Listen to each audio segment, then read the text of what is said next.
Benteng Pancasila, sebuah kawasan di Universitas 11 Maret yang bukan hanya sekedar nama, melainkan wujud nyata dari semangat kebangsaan dan nilai luhur Pancasila yang hidup di lingkungan kampus. Disinilah 6 rumah ibadah berdiri berdampingan, masing-masing menjadi ruang perjumpaan dalam perbedaan, tempat mahasiswa menumbuhkan keimanan tanpa kehilangan rasa persatuan. Salah satunya adalah Gereja Katolik, tempat komunitas mahasiswa Katolik UNS berdoa, berproses, dan berbagi nilai kasih dalam harmoni kehidupan kampus.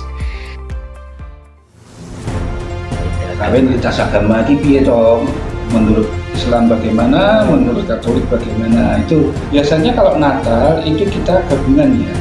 Nah, gereja kampus ini sharing ya antara gereja untuk umat Katolik dan umat Kristen Protestan. Nah, ini juga universitas mendukung ya. Kalau di sini tuh bisa enam-enamnya difasilitasi ya. Semangat Pancasila yang mau dibangun di sini itu sudah sangat positif sekali. Ada kunjungan kerja dari Ikatan Mahasiswa Buddhis. Kalau dari kelompok-kelompok lain pun mau mengadakan kegiatan di gereja kampus, kita sangat terbuka. Jadi memang hubungan antar tempat ibadah di UNS ini menurut saya baik sekali. Halo teman-teman, selamat sore. Jadi hari ini kita bakal wawancara nih sama pembina atau pengurus KMK-nya dari Gereja Katolik di UNS. Yuk, ikutan.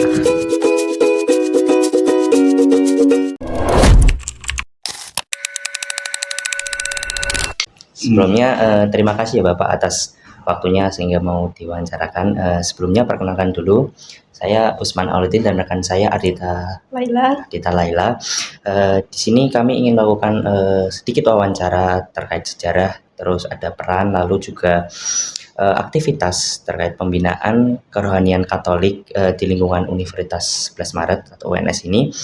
Dan wawancara ini sebenarnya bertujuan untuk memperoleh informasi yang lebih mendalam mengenai bagaimana tempat ibadah dan komunitas Katolik itu dapat berperan di kehidupan rohani maupun sosial di lingkungan masyarakat atau kampus ini, serta bagaimana pembinaan tersebut bisa berlangsung di bawah bimbingan Bapak sebagai selaku pembina.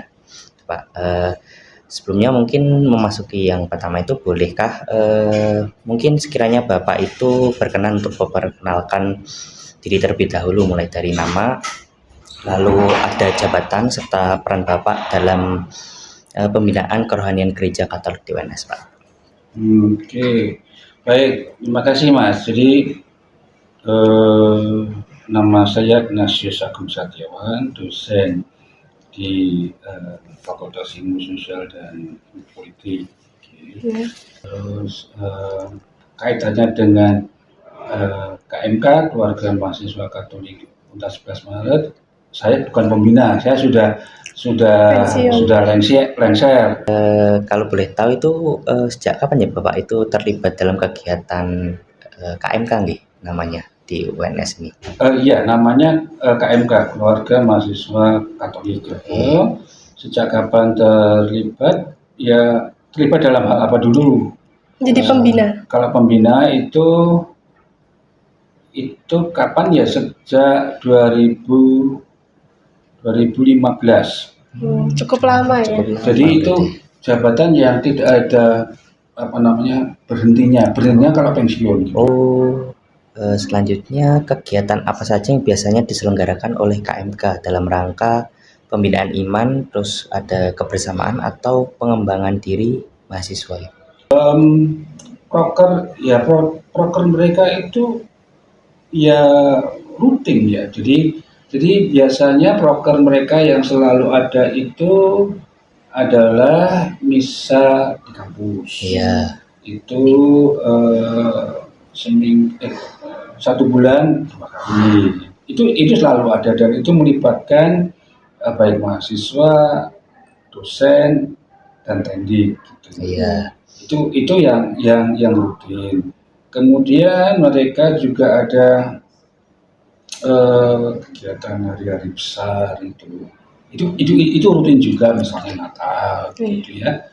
Dan kemudian juga ada Dan kemudian kalau ada kegiatan hari besar itu lalu kemudian selain kaitannya kerohanian lalu kemudian juga sosial atau apa gitu. Dan kemudian juga selain itu rutin 1 bulan 2 kali, kemudian ada hari-hari besar dan mereka pun juga kadang-kadang mengadakan doa-doa secara komunitas ya, entah itu memperingati hari apa gitu, itu ada. Jadi teman-teman mahasiswa itu juga itu tadi sudah mengalokasikan kegiatan ini pada bulan apa sehingga praktis ya setiap bulan itu ada kegiatan. Gitu.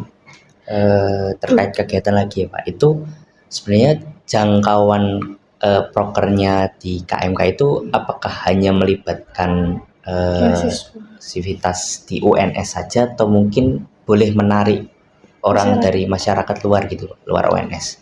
Selama ini itu lebih kepada lingkungan sivitas ya, sivitas dalam arti internal UNS. Tapi kan mereka juga ada kegiatan keluar tadi itu bakti sosial atau dia merencanakan akan ada suatu event lalu dia cari dana dengan kegiatan di luar misalnya di luar itu pun juga mereka sering mengadakan gitu. Terus kalau misalkan Pak ada hari raya Natal itu nanti kalau misalkan ada kayak masyarakat luar yang ikut ke komunitas itu boleh nggak Pak berdoa di situ atau ikut merayakan di situ? Biasanya kalau Natal itu kita gabungan ya. Kita gabungan itu artinya kami dari UNS Sivitas ya, artinya dosen, mahasiswa dan teknik dan gabung juga dengan teman-teman isi ya, itu mengadakan bersama. Dan jadi tuan rumahnya itu berganti-ganti. Berganti-ganti. Setahun di sini, tahun depan diisi dan seterusnya begitu. Nah, pada kegiatan itu biasanya kami juga mengundang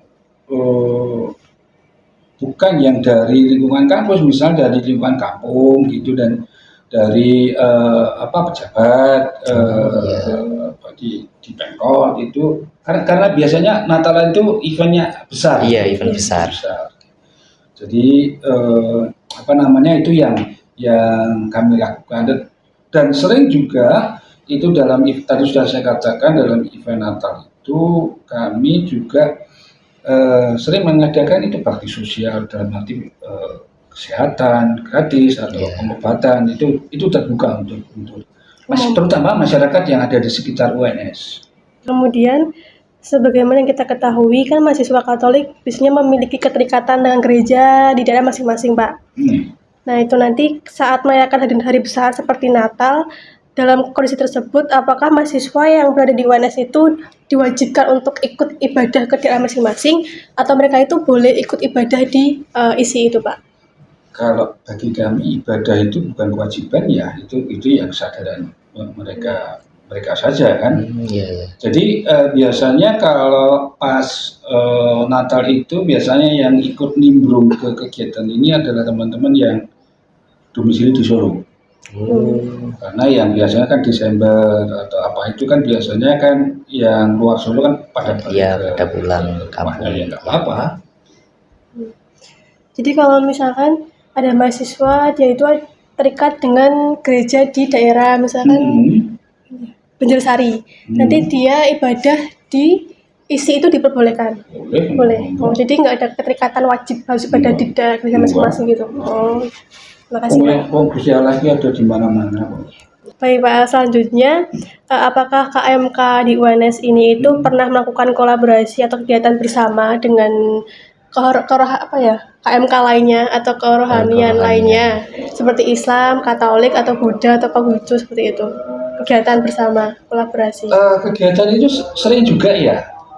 Jadi gini strukturnya Mbak, KMK itu di tiap fakultas itu ada KMK gitu ya.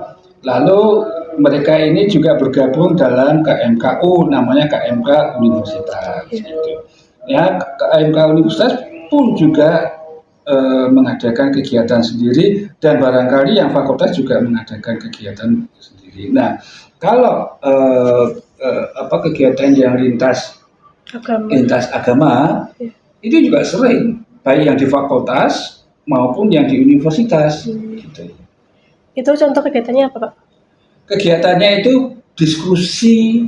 Ya, kalau saya yang lihat yang terakhir ya, yang diselenggarakan KMK ini FISIP itu diskusi tentang apa itu kawin campur kayak gitu. Oh iya, itu kan. yang Itu juga diadakan di sini. Jadi itu hal yang biasa kita diskusi dengan LKI gitu ya. Iya. LKI kemudian PMK itu yang Kristen itu sering. Kemudian selama Bapak menjabat selama periode kemarin itu ada tantangan apa gitu yang mungkin bisa Bapak jelaskan saat menjadi pembina di KMK UNS? Kalau yang sering terjadi itu minat mahasiswa dengan kegiatan-kegiatan rohani itu saya melihat itu semakin tidak minat ya. Mbok nang agama liyane gitu. Tapi kalau di KMK itu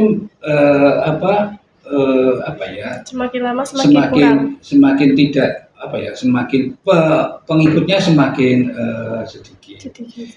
Itu tantangan dan saya lihat di mana-mana kok juga begitu. Ya.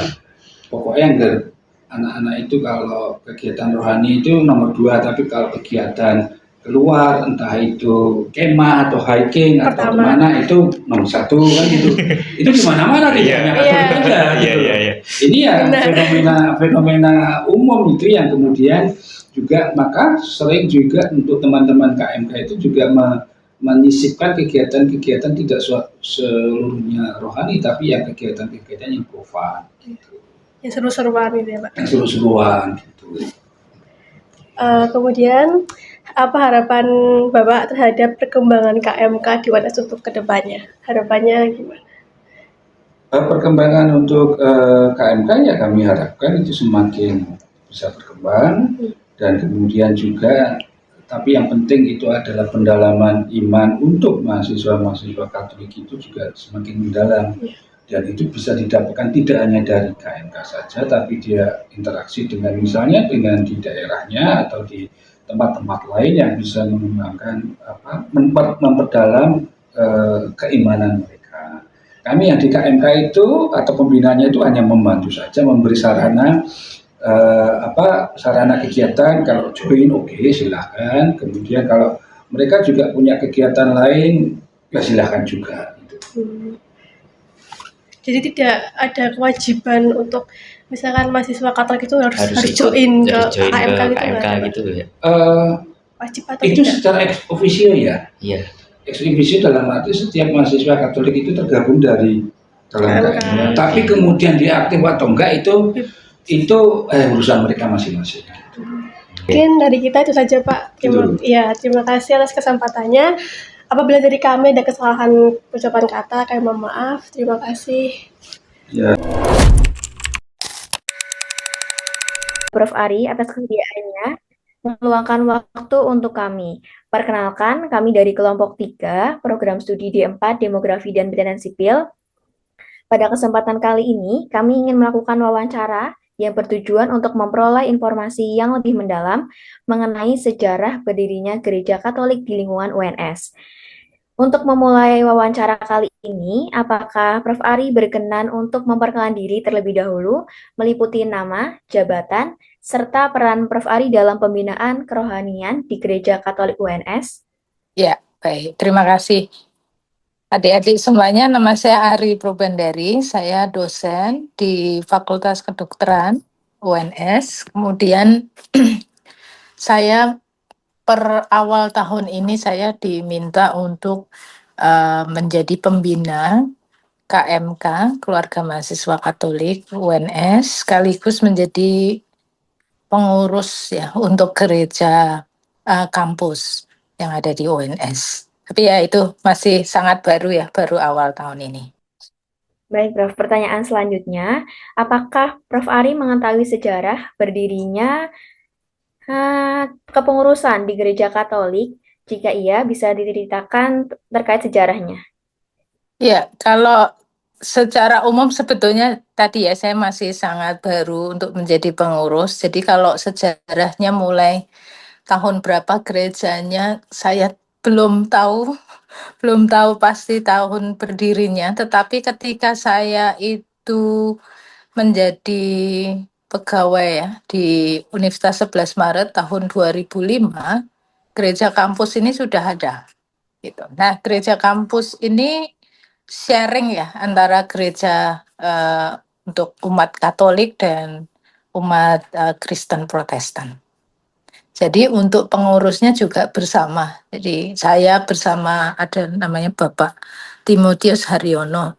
Itu sebagai kami berdua sebagai pembina kalau saya di keluarga mahasiswa Katolik, kalau beliau pembina Persekutuan Mahasiswa Kristen, terus kami berdua juga menjadi koordinator paguyuban sekaligus pengurus gereja. Demikian. Baik, Prof. Kan Prof mengatakan bahwa Prof menjadi pembina di tahun ini. Iya. Apakah sebelumnya Prof Ari berkontribusi di Gereja Katolik UNS? Iya, jadi kontribusi saya mungkin mulainya ketika tahun 2020 ya, mulai ya.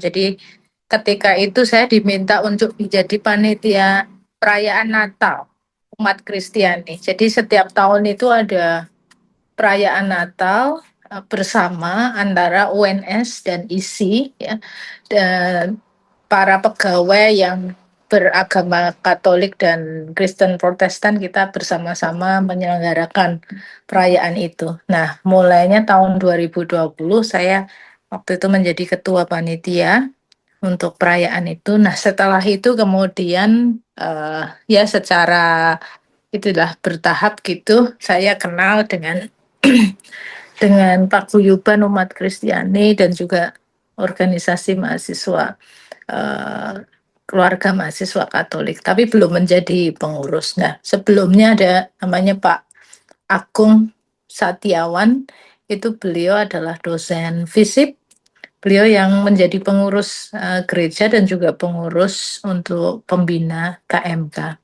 Tahun 2024 beliau pensiun, kemudian di antara grup paguyuban itu dilakukan ya diskusi untuk siapa yang menggantikan dan kemudian saya diminta untuk menggantikan. Untuk selanjutnya, kalau boleh tahu dari pengamatan Ibu sendiri, bagaimana perkembangan komunitas Katolik di UNS dari dulu sampai sekarang? Ya, jadi kalau komunitas Katolik ya dari sisi jumlah, kalau data yang terakhir itu yang tercatat adalah sekitar 290-an kalau ya angka itu ya di tahun 2025 awal. Jadi ketika saya menjadi wakil ketua Paguyuban Kristiani, kalau digabung kan Paguyuban Kristiani itu saya wakil ketua. Nah, ini ada data di ini datanya gabungan ya antara yang Katolik dan Kristen Protestan itu sekitar 290-an. Nah, itu pegawai gitu. Tapi kalau mahasiswa lebih ya, saya nggak punya datanya. Tapi lebih dari yang ada yang jumlah di karyawan. Nah, kalau sejauh mana jumlah itu trennya itu sebenarnya menurun. Jadi beberapa diskusi di antara pengurus ya jumlah itu menurun karena banyak yang pensiun, yang purna tugas. Jadi data itu yang terakhir sekian angkanya. Baik Ibu, kalau dari Ibu sendiri, apa sih latar belakang yang mendorong Ibu untuk terlibat untuk mendampingi mahasiswa dalam UKM ini? Ya, kalau untuk UKM ya, untuk KMK ya, kenapa saya mau terlibat adalah pertama mungkin jumlah dosen ya mungkin yang yang Katolik itu juga relatif sebetulnya sangat sedikit ya. Kalau jadi KMK itu kan kita di Katolik kita minoritas ya kalau dari sisi jumlah. Jadi dosanya nggak banyak juga yang Katolik. Nah, motivasinya kenapa mau jadi pembina ya pertama jumlahnya tidak banyak. Jadi saya kira kalau ada yang meminta ya untuk menjadi pembina nih menurut saya ya ini salah satu tugas saya gitu untuk bisa membersamai adik-adik mahasiswa Katolik. Kemudian yang kedua ya tentu dengan menjadi pembina KMK itu saya lebih kenal dengan para mahasiswa Katolik, bisa ikut mendampingi mereka. Ya kita berharap dengan adanya KMK itu dari sisi ini ya iman religiusitas teman-teman mahasiswa menjadi lebih terbangun gitu. Terutama ya dalam perjalanan akademik ya. Ya ini kan pasti ada naik turun dan sebagainya kalau kita dampingi lewat sisi religiusitas iman gitu akan lebih baik. Jadi motivasi saya adalah ya karena menurut saya ini sesuatu hal yang mulia gitu mendampingi adik-adik mahasiswa dan jumlah dosen juga mungkin nggak banyak yang mungkin punya waktu punya ini ya kerelaan untuk mendampingi mahasiswa itu Mas Baim. Terkait, menurut Prof. Ari, bagaimana peran Gereja Katolik di UNS dalam memperkuat semangat toleransi dan persatuan bangsa di lingkungan kampus? Iya, yang pertama saya kira UNS ini kampus yang sangat mendorong toleransi ya. Jadi sebelum kampus-kampus yang lain punya kawasan gereja tempat ibadah yang berdekatan itu UNS sudah ada gitu. Jadi menurut saya ini pertama UNS sendiri mendorong ya semangat toleransi itu. Yang kedua adalah dengan kita berada di kawasan yang sama dengan tempat ibadah yang lain, sebetulnya ya otomatis kita memupuk sikap toleransi itu. Dan gereja kampus saya kira juga secara proaktif kita misalnya ya kita selalu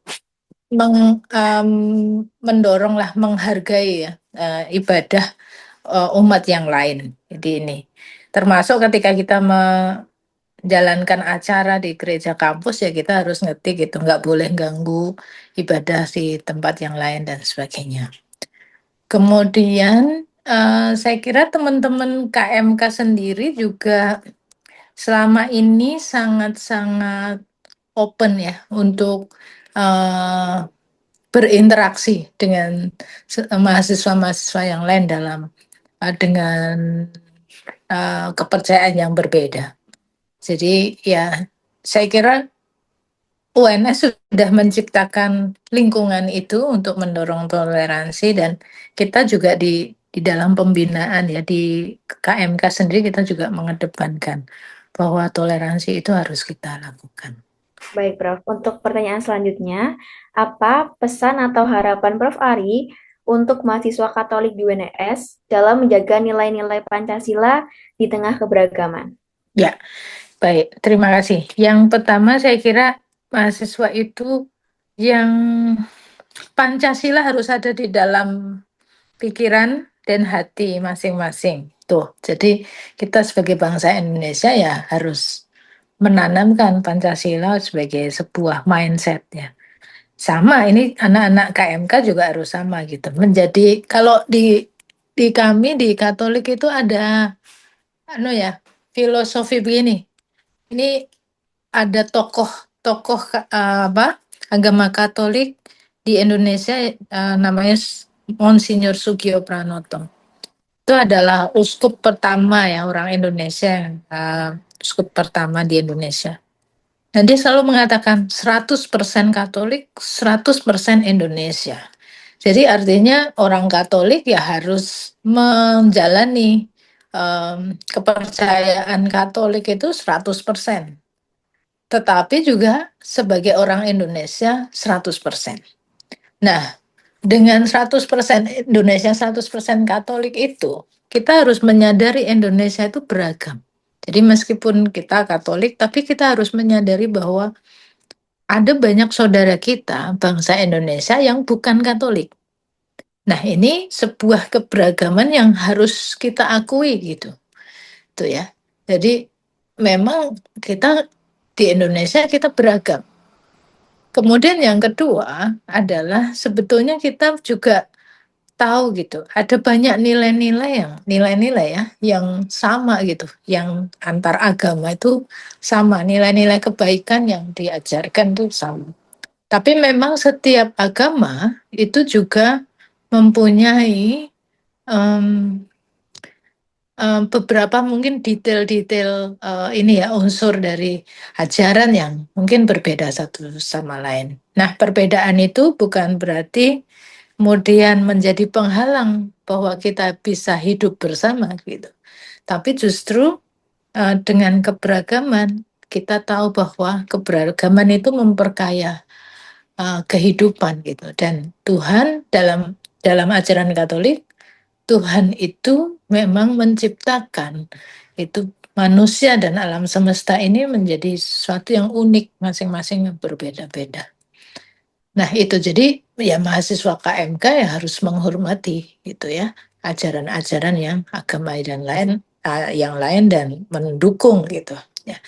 Tapi juga di sisi lain tadi menjadi 100% Katolik. Jadi menjalankan kegiatan-kegiatan sesuai dengan ini ya religiusitas, spiritualitas yang diajarkan di agama Katolik. Baik Ibu, menurut Ibu sendiri, apa saja sih dukungan dari pihak universitas yang dirasakan oleh KMK dalam melaksanakan peran sebagai bagian dari benteng Pancasila? Ya, oke. Jadi pertama ya untuk KMK sendiri itu kita setiap tahun ini ada perencanaan kegiatan. Nah, perencanaan kegiatan itu sifatnya usulan yang bottom up gitu ya. Jadi dari anggota terus dibicarakan di antara pengurus, terus itu disusun perencanaan. Perencanaan kemudian diusulkan kepada kemahasiswaan di universitas. Jadi ada universitas mendukung anggaran ya, anggaran kegiatan KMK dan juga organisasi kemahasiswaan lainnya gitu. Nah, ini yang saya kira perlu tetap diapresiasi dukungan dari universitas. Ya memang kalau dilihat dukungan anggaran itu tidak mengcover keseluruhan kebutuhan pembiayaan sebetulnya, tetapi saya kira itu menjadi ini aja, jadi menjadi modal awal lah gitu. Nah, justru di situ adik-adik yang di KMK itu justru punya kesempatan mengembangkan skill untuk meraih dana tambahan dan sebagainya supaya dananya bisa tercukupi. Kemudian yang kedua itu dukungan universitas yang lain ya tadi gereja kampus. Itu adalah sebenarnya kan aset universitas ya. Itu bisa dipakai oleh adik-adik mahasiswa KMK untuk berkegiatan ya. Memang harus sharing tadi dengan adik-adik PMK yang di Kristen Protestan, tapi justru ini menjadi sarana kita bisa saling komunikasi, saling ngerti gitu. Jadi nggak apa-apa sharing gitu. Terus merawat fasilitas itu bersama.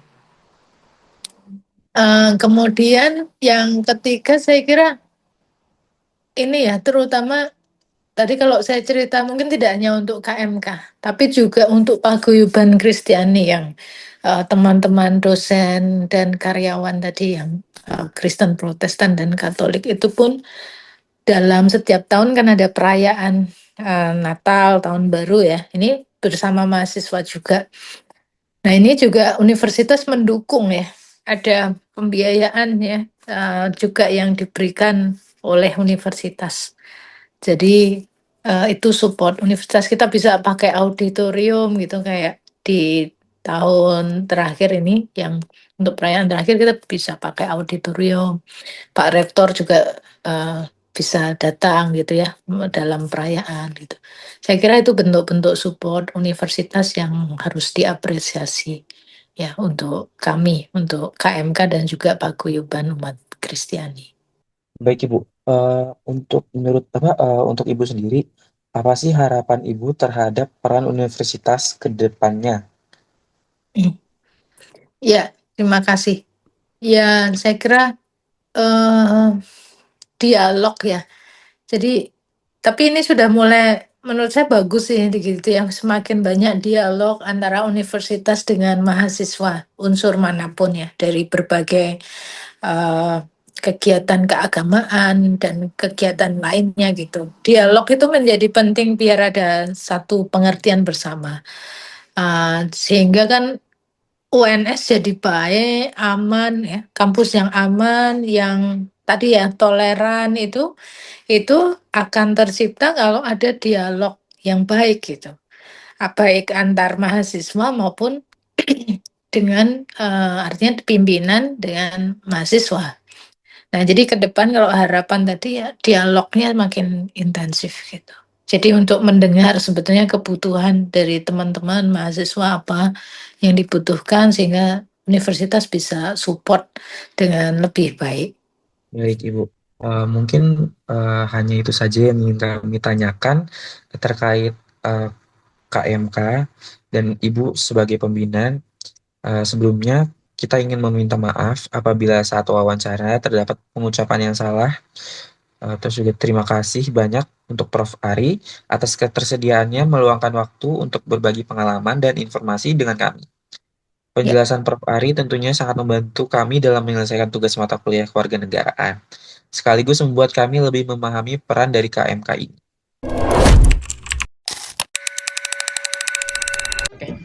Sebelumnya selamat siang Mas. Perkenalkan saya Ramdan Ibrahim dari program studi Demografi dan Pencatatan Sipil kelas C dengan mata kuliah Kewarganegaraan. Nah, di sini kami izin untuk mewawancarai Masnya.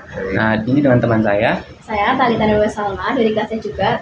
Kami akan mewawancari Mas terkait kewarganegaraan, terutamanya agama atau kepengurusan Mas di UNS ini. Oke. Boleh perkenalkan dulu nama Mas dari prodi apa, angkatan apa? Oke, boleh. Sebenarnya perkenalkan, saya Gregorius Raka Sakti Putranto. Saya dari program studi pendidikan sejarah angkatan 2023. Yang pertama, apa yang membuat Mas tertarik untuk ikut bergabung dalam kepengurusan Jalan Ibadah ini? Oke, alasan mengapa tertarik ya? Yang pasti satu, kalau menurut saya itu kegiatan keagamaan di perkuliahan ini tuh cenderung kurang dan sepi peminat, terutama untuk kegiatan beribadah agama minoritas seperti agama Kristiani. Untuk gereja kampus ini itu tuh memang mungkin waktu awal-awal itu banyak yang hadir kita ajak, cuman dari misa ini saja itu animo mahasiswa itu menurut saya agak kurang lah.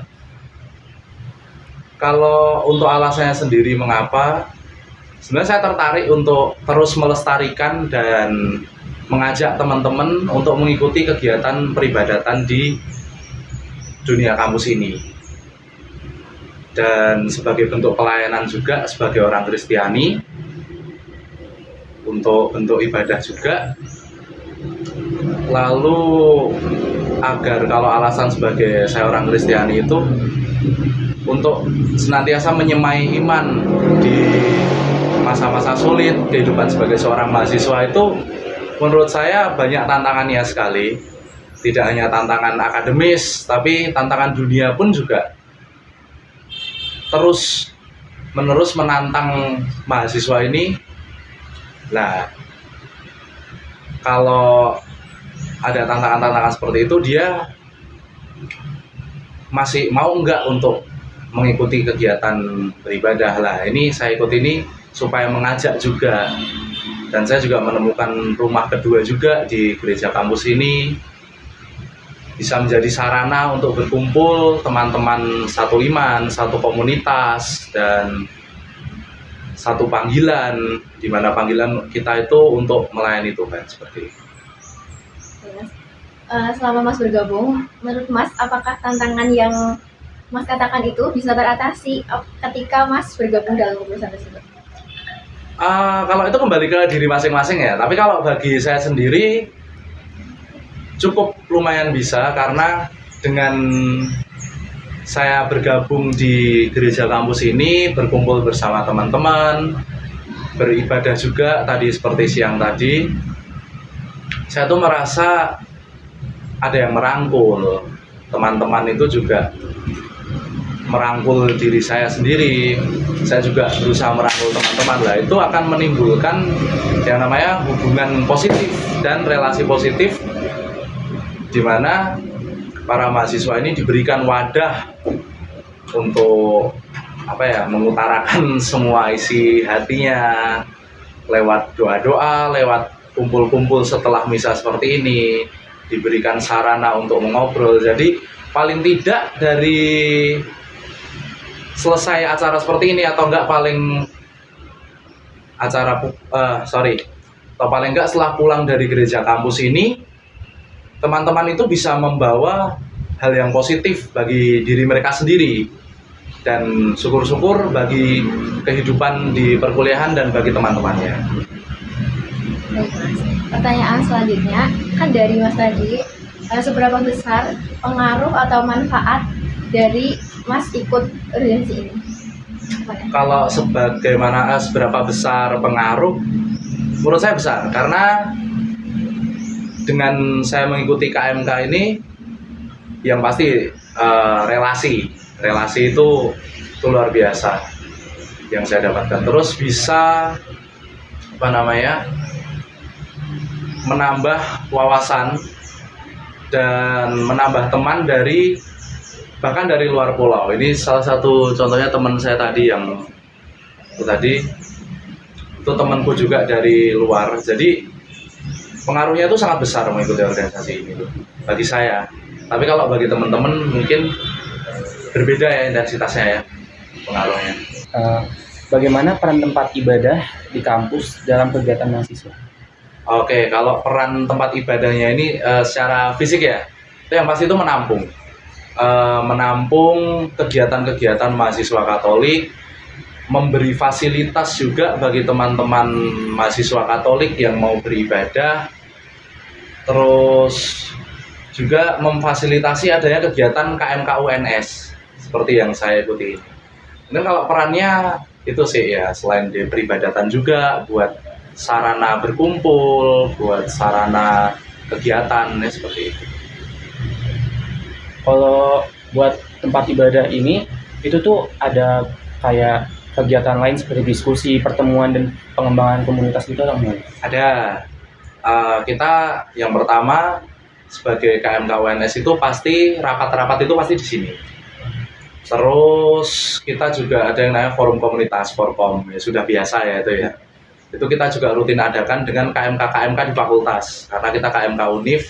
Jadi kita juga coba rangkul lah KMK yang ada di fakultas.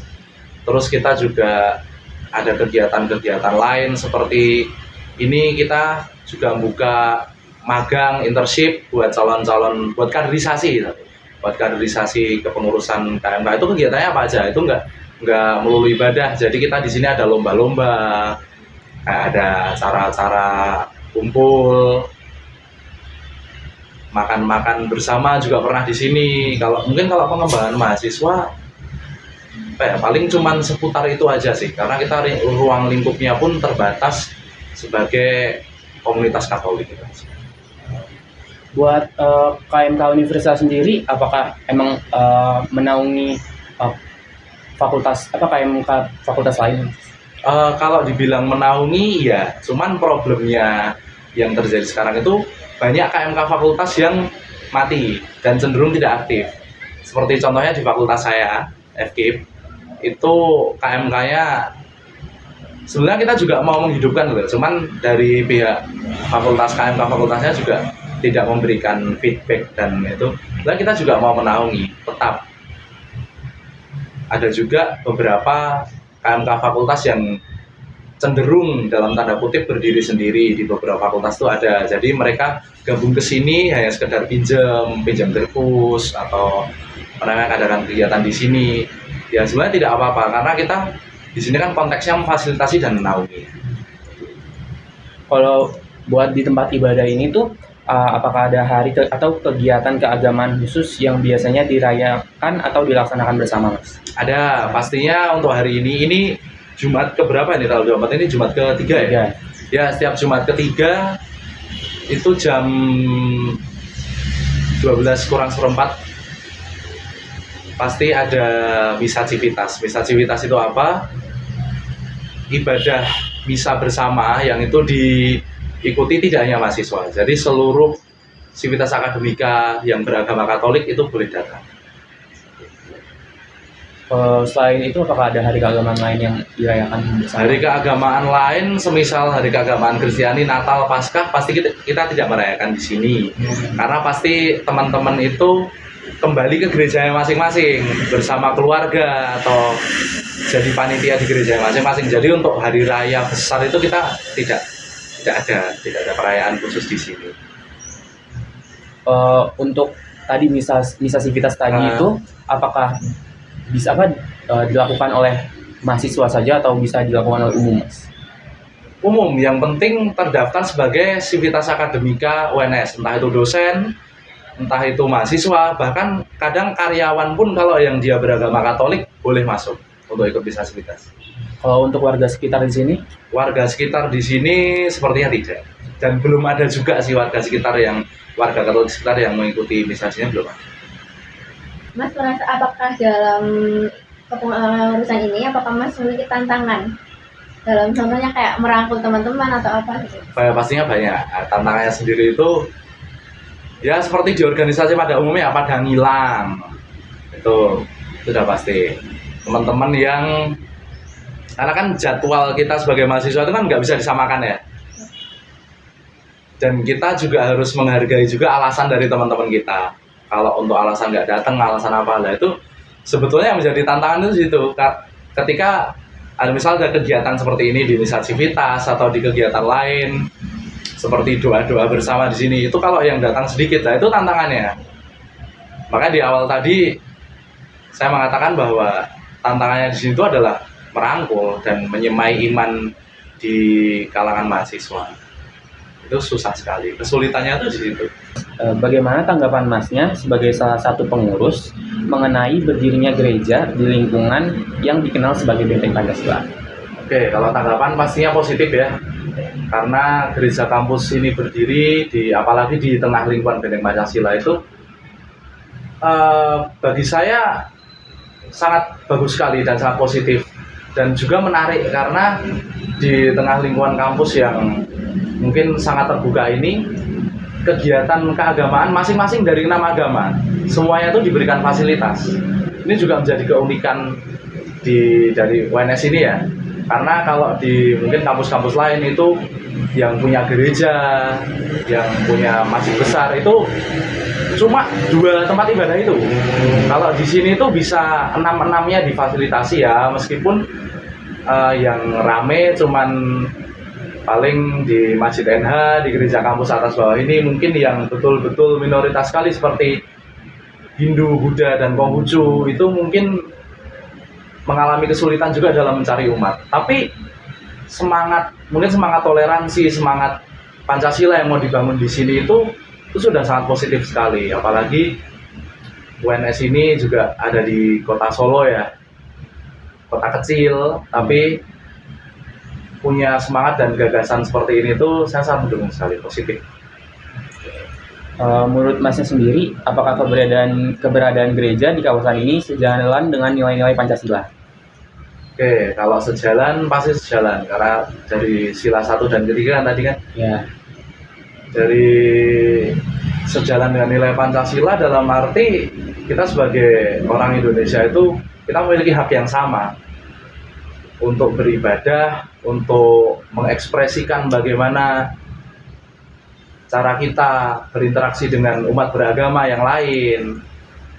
Nah, kalau sila ketiga juga persatuan Indonesia, bagaimana kita itu bersatu dan berelasi antar saudara-saudara kita yang mungkin beragama berbeda, mungkin dari latar belakang suku agama yang berbeda juga. Ya, kalau hal-hal itu difasilitasi dengan adanya Benteng Pancasila ini, saya rasa juga akan membawa hal yang positif ya. Nah, kalau contoh relasinya itu dulu di sini tuh pernah ada kunjungan kerja dari Ikatan Mahasiswa Buddhis dari Buddha. Itu pernah kesini juga kunjungan kerja ya kecil-kecilan, tapi tetap kita sambut dengan baik meskipun yang ikut juga sangat sedikit sekali. Itu relasi-relasi seperti itu, hubungan-hubungan seperti itu tuh menurut saya sangat sesuai dengan nilai-nilai Pancasila. Untuk menurut Masnya sendiri, apa langkah-langkah yang perlu dilakukan agar keberadaan gereja ini justru memperkuat semangat persatuan sesuai nilai Pancasila? Oke, yang pertama kalau untuk memperkuat ya, yang pasti kita kuatkan dulu internal kita dari kepengurusan, dari keanggotaan itu kita perkuat dulu. Jadi kita rangkul seluruh anggota KMK baik di fakultas maupun yang mau ikut di univ ini. Nah nanti kalau itu sudah terbentuk, baru kita membuka diri terhadap saudara-saudara kita yang dari tempat ibadah yang lain. Itu sudah dilakukan. Contohnya di gereja kampus ini kita bisa minjem alat-alat. Kita bisa minjem, ada dulu itu ada yang pinjam kursi, ada yang bahkan kalau dari kelompok-kelompok lain pun mau mengadakan kegiatan di gereja kampus, kita sangat terbuka. Asalkan melalui prosedur yang benar, memakai surat dan lain-lain. Kita pun dulu, saya masih ingat tahun 2023 itu, karena keterbatasan alat, kita itu pinjam LCD proyektor, kita itu pinjam kursi, itu di Masjid Raya Nurul Huda sini. Jadi memang hubungan antar tempat ibadah di UNS ini menurut saya baik sekali. Seperti itu. Cara-cara memperkuatnya yaitu terus jalankan komunikasi dengan teman-teman. Ya masa komunikasinya cuma waktu mau pinjam alat doang. Terus waktu kemarin akhir tahun menjelang Natal itu kita juga bagi bingkisan ke saudara-saudara kita juga, karyawan semua di sini, baik itu yang beragama Kristiani maupun yang beragama lain, beragama Muslim atau dan lain sebagainya. Kita juga kasih bingkisan juga ke pengurus Masjid Raya Nurul Huda, karena kita juga beberapa pinjam alat itu dari sana. Jadi biar hubungan baiknya itu tetap terjalin, karena mau nggak mau tetap kita saling membutuhkan. Seperti itu. Jadi sebagai mahasiswa dan sebagai warga negara Indonesia yang baik, marilah teman-teman kita bersama-sama senantiasa menjaga persatuan dan kesatuan di negara ini, melewati atau melalui toleransi beragama. Kita bebas untuk mengekspresikan bagaimana diri kita sebagai mahasiswa. Kita diberikan fasilitas yang memadai dari pihak kampus untuk melaksanakan kegiatan keagamaan kita masing-masing. Dan mari teman-teman kita selalu lestarikan komunitas keagamaan kita masing-masing. Kita menumbuhkan iman kita masing-masing di tempat ibadah kita masing-masing. Dan tetap kita sebagai benteng Pancasila, kita tetap bersatu, kita tetap menjalin hubungan yang baik agar tercipta sungguh persatuan dan kesatuan di negara kesatuan Republik Indonesia. Terima kasih.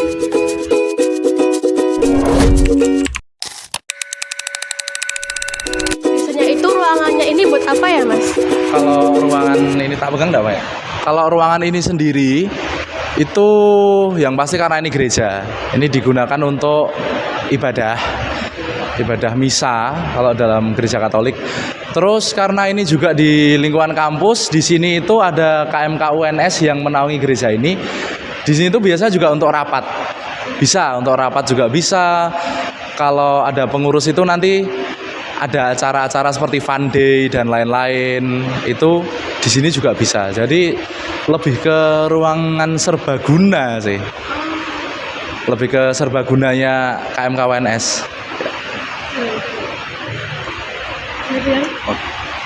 Oh, jadi bisa buat rapat dan kegiatan ibadah lainnya ya, Mas. Nah, terus selain ini ada ruangan lain nggak, Mas? Ruangan yang lain Paling sekre yang tadi. Oh, iya.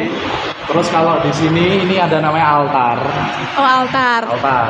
Di meja altar itu tempat di mana romo atau imam Ya. itu memimpin perayaan Ekaristi, ibadah-ibadah ataupun ibadat sabda, itu memimpinnya dari altar ini. Baik, Mas. Terima kasih informasinya. Siap. DPS kelas C, matkul Kenegaraan, kelas Gereja Kampus UNS.